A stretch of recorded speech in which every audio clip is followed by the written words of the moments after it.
Fala galera do Nada Pedala e Corre, hoje vamos falar sobre um problema que assombra todo mundo, ou quase todo mundo que faz Ironman, que é a maratona do Ironman. Qual seria a causa dessa perda de performance que a gente tem na corrida, como que a gente pode ter uma disparidade tão grande entre o que se faz na bike, na natação e depois na maratona. Me segue aqui nesse vídeo que eu vou te mostrar exatamente como ajustar seu ritmo no ciclismo para você descer da bike forte e preparado para encarar sem medo a maratona. Vamos lá, vamos para o vídeo. Primeiro é importante lembrar que o Ironman não é uma prova de triatlon de alta velocidade, como o sprint. Vamos dizer que é uma prova de gerenciamento de energia. Eu tenho certeza que você já deve ter ouvido alguma história triste do Ironman e a maioria começa com fiz uma bike animal, mas na corrida não sei o que aconteceu e quebrei. Na real isso acontece quase sempre por causa de um pace ruim lá na bike. A empolgação, a potência alta, um ritmo muito forte, coração acelerado e para completar uma nutrição ruim que o cara faz e como resultado é aquela longa caminhada na maratona e um monte de zumbi tropeçando ali pelo quilômetro 30. Pois é, eu já passei por isso e o segredo para evitar essa situação está em grande parte na bike e não é por falta de treino de corrida que o pessoal acaba andando na maratona. Quando a gente fala de bike no triatlo, não é simplesmente montar na bike e você sair pedalando sem pensar no amanhã. Pouco importa se você está somente participando da prova, buscando seu melhor tempo, ou está disputando pódios, vagas para algum mundial, isso não vai mudar nada. A etapa da bike é muito diferente entre todas as modalidades do triatlon. Diferente da distância sprint, olímpica, que se você andar toda a corrida, você acrescenta aí 30 minutos, 1 hora no máximo, 1h10 no teu tempo final de prova. No caso do Ironman, se você andar toda a maratona, teu tempo vai facilmente para mais de 14 horas e vamos combinar que o objetivo da prova não é pagar promessa andando, mas correr até o final. E no caso do Ironman, você precisa ter uma boa estratégia e ritmo na bike para poder ir bem até o final da corrida. Se você usa um medidor de potência, fica bem mais fácil de você estar mensurando o teu gasto energético e bastando que você fique ali entre 60% e 75% do teu FTP, você já vai estar controlando bem o teu gasto de energia. Então, se você se manter nessa faixa de potência, você vai estar preservando as tuas pernas para a etapa seguinte, que é a corrida. Mas a gente pode estar dividindo ainda mais esse intervalo de potência. Se você é um bom corredor, um cara bom de corrida, não tem dificuldades em estar praticando a corrida, não vai ter problemas em ir próximo dos 70%, 75%, mas caso contrário, eu recomendaria você seguir um pouco mais conservador e se manter próximo ali dos 60%, 70% para poupar as pernas e garantir que você vai ter uma boa corrida.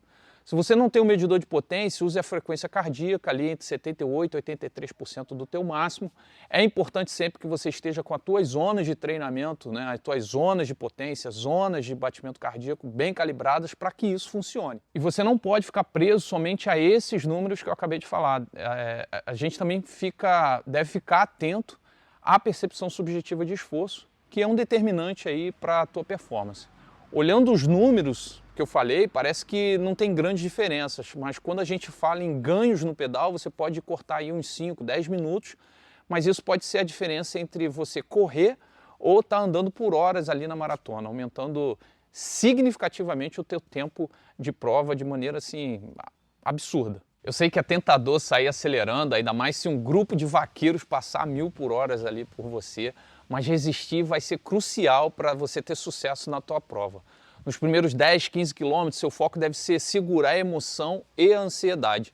E logo depois ali da transição da natação para bike, o teu corpo ainda vai estar precisando de um tempo para estar se adaptando na bicicleta. E se você se deixa levar pela emoção, você vai gastar muita energia que vai fazer muita falta um pouco mais adiante. Eu recomendo que você aproveite esses primeiros quilômetros, o momento inicial ali da primeira parte da prova, da bike, para você hidratar, comer, repor o glicogênio que foi usado na natação, sentir o ritmo da bike, ir calibrando a percepção de esforço. E só depois você ir aumentando a tua potência de forma gradativa até encontrar o teu ritmo de prova. Se você for elevando o ritmo de forma cadenciada ali devagar, eu acredito que lá pelo quilômetro 120 você vai estar passando uma boa parte dessa galera que te atropelou ali no começo. Uma outra coisa é que não adianta pedalar na cadência certa, com equipamento top e errar na nutrição. Você precisa aí de 60, 90 gramas de carboidrato por hora, isso é mais ou menos uns 2, 3 géis, mais a bebida isotônica que você vai estar, bebida esportiva que você vai estar consumindo ali enquanto você está pedalando. Em relação à hidratação, o ideal seria mais ou menos ali uns 500, 800 ml de líquido por hora com eletrólitos. O Gatorade basicamente seria uma garrafa de squeeze por hora. Eu não vou entrar em muitos detalhes aqui sobre as quantidades, porque isso vai variar de cada atleta e da condição climática do dia da prova. Mas isso seriam os valores de modo geral de consumo. Então uma dica que eu deixo é você estar treinando isso, ou deveria ter treinado isso, durante os longões que você fez na tua preparação. E é nos longões que você tem que treinar o teu estômago para ele estar capacitado para absorver toda essa quantidade de líquido, carboidrato, enquanto você está fazendo força, para você não ficar enjoado no dia da prova. E nada de inventar de fazer experiências químicas com produtos desconhecidos ou fórmulas mágicas lá no dia da prova, lá no dia do teu Ironman, que é quase certo que vai dar ruim. Em Florianópolis, assim como em algumas provas do Iron aí pelo mundo, você vai ter muitas subidas e na subida não é hora de você tentar bancar o herói e aplicar toda a força do mundo só para ganhar alguns poucos minutos ali, cortando o ritmo dessa subida. O ideal aqui é você estar usando uma marcha adequada para a subida, não adianta ser muito leve e também tentar manter a potência o mais estável possível dentro de um valor que esteja dentro do que você planejou, nem muito alto e nem muito baixo. Não importa se a velocidade vai cair e você ficar lento, o importante é você não forçar demais. Porque se forçar demais, você vai subir até mais rápido, mas vai queimar as pernas e vai andar lá na corrida, isso é certo. E na descida você aproveita para relaxar os músculos, se hidratar e até alongar um pouco as costas. Mas não pare de pedalar na descida, a dica é manter a cadência suave para o sangue não deixar de circular nos músculos das pernas. Então está descendo, mantém só o giro, mesmo que você não esteja aplicando força no pedal, só mantendo o giro para a perna não, digamos assim, o sangue não virar um gel dentro das veias. Ver alguém assim te ultrapassando a 1000 é um saco, mas você precisa manter o foco e lembrar que depois vai vir a corrida. O Ironman é uma prova que envolve muito controle mental, muita estratégia, com alta disciplina e não de alta velocidade. Você não pode fazer essa prova com o teu ego no pedal. Engole o choro, deixa quem te passou ir embora, quem estiver passando. Você precisa lembrar que as pernas não podem queimar.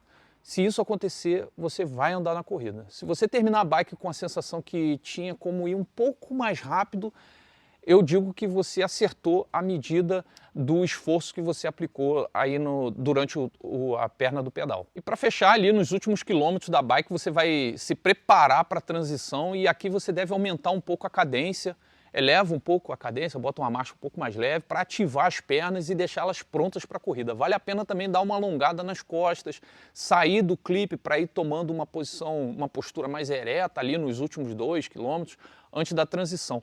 Normalmente ali já é um local movimentado e que não dá para manter uma velocidade muito alta.